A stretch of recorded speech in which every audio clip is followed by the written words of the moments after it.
পর্যন্ত কোনো সম্পর্ক নেই। তিনি একজনের আত্মসহায়ক, একজন অরাজনৈতিক ব্যক্তিত্ব, প্রাক্তন একজন সেনা কর্মী। আজকে তাকে এভাবে পয়েন্ট ব্ল্যাঙ্ক রেঞ্জে গুলি করে মারার উদ্দেশ্যটা কি?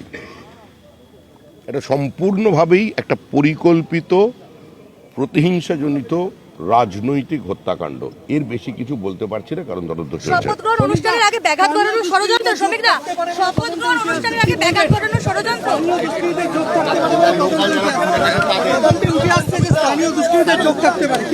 মঙ্গল গ্রহ থেকে তো কেউ এসে মারেনি। এত বড় যখন পরিকল্পিত হত্যাকাণ্ড হচ্ছে, তখন স্থানীয় দুষ্কৃতীরা বা স্থানীয় নেতৃবৃন্দ জানতো না এরকম তো ঘটনা ঘটেনি।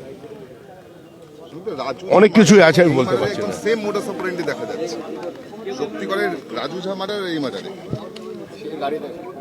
আমি এই মুহূর্তে তদন্তের স্বার্থে, এবং যেহেতু দুদিন পরে আমাদের শপথ গ্রহণ অনুষ্ঠান আছেন, প্রধানমন্ত্রী, স্বরাষ্ট্রমন্ত্রী, প্রতিরক্ষা মন্ত্রী, সড়ক পরিবহন মন্ত্রী থেকে শুরু করে 20 জন আমাদের বিভিন্ন রাজ্যের মুখ্যমন্ত্রীরা আসছেন, এবং ব্রিগেড প্যারেডে এত বড় একটা সমাগম হবে, তার কারণে কিছু বিষয়ে আমি একটু চুপ থাকতে বাধ্য হচ্ছি। গতকাল বিজেপি নেতাকে বোমা মারা হয়েছে পানিহাটিতে, কি বলবেন?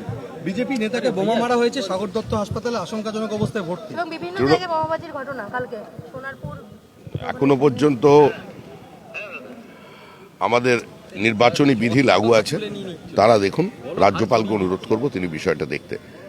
আমি গত 8 মাস ধরে একটা কথা বলে আসছি, 8 মাস যাবত আপনাদের বারবার বলেছি, আপনাদের বুমের সামনে বলেছি যে তৃণমূল সরকার চলে গেছে, তৃণমূল সরকার চলে যাচ্ছে, তৃণমূল সরকার চলে যাবেই। কিন্তু সরকার চলে যাওয়ার পরে রাজ্যে অস্থিরতা তৈরি হবে, তৃণমূলকে মারবে। অধিকাংশ ক্ষেত্রেই দেখুন, যা ভাঙচুরের ঘটনা, 4 ঘন্টার বিজেপি যারা আগের দিন লাইভ পোস্ট করছে বিজেপি ক্যান্ডিডেটের বিরুদ্ধে অশ্রাব্য গালিগালাজ করে, পরের দিন তার হাতে বিজেপি পতাকা, তারা গিয়ে তৃণমূল কংগ্রেসের অফিস ভাঙছে, দখল করছে। আর যারা যারা আমাদের যুক্ত আছে, আমি আজকে বিকেলে তাদের দল থেকে তাড়িয়ে দেবো। শপথ গ্রহণের আগে এরকম ঘটনাটা একটা থ্রেট, প্রধানমন্ত্রী আসবে। আমি এর বেশি কিছু বলতে চাইছি না, মানুষের ওপর ছেড়ে দিলাম, তারা বিচার করবেন। আমাদের রাজ্যবাসীর একটা রাজনৈতিক সচেতনতা আছে, এবং গ্রহণে বা বর্জনে তারা চরমপন্থী। তার পরিচয় তারা 2011 সালেও দিয়েছিলেন, তার পরিচয় তারা 2026 সালে দিয়েছেন, এবং অতীতে 1977-এও দিয়েছেন। সুতরাং এখানে পরিবর্তন যখন হয়, তখন একটা নির্দিষ্ট আবেগের উপরে ভিত্তি করে হয়, রাজনৈতিক বোধের উপরে। এই রাজ্যের মানুষের সেই বোধের উপরে আমাদের সম্মান আছে, মানুষ এটা। আমি কালকে আমি আসতে পারিনি অনেক অধিক রাত্রের কারণে, এবং আমি যখন খবর পাই শঙ্কর ঘোষের কাছ থেকে, তখন আমার অবিশ্বাস্য লাগছিল।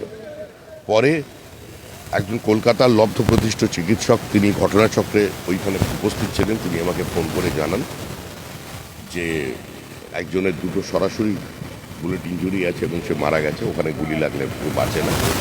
আরেকজন অন্য জায়গায় পাঠানোর জন্য রেফার করছে, বাইরে নিয়ে যাওয়া হচ্ছে। যখন শুভেন্দু অধিকারীকেও জানতাম, শুভেন্দু অধিকারী বলতে বাধ্য হলাম, মানসিকভাবে সে প্রস্তুত ছিল না। শুভেন্দু অধিকারী তখনও জানতেন, মানে উনি যখন আসছেন এখানে, উনি জানতেন যে উনি এখান থেকে প্রচণ্ড ব্লিডিং হচ্ছে, তাকে নিয়ে অন্য জায়গায় নিয়ে যাবেন। আমি তাকে খবর দিলাম যে ও আর নেই। দুর্ভাগ্যজনকভাবে এই ঘটনাটা, ইনফরমেশনটা দিতে হলো। তো এটা অত্যন্ত মর্মান্তিক। দেখুন, এটা বলার ভাষা আমাদের কাছে। এটা পারিবারিক বিষয়, এটা শুভেন্দু ওনারা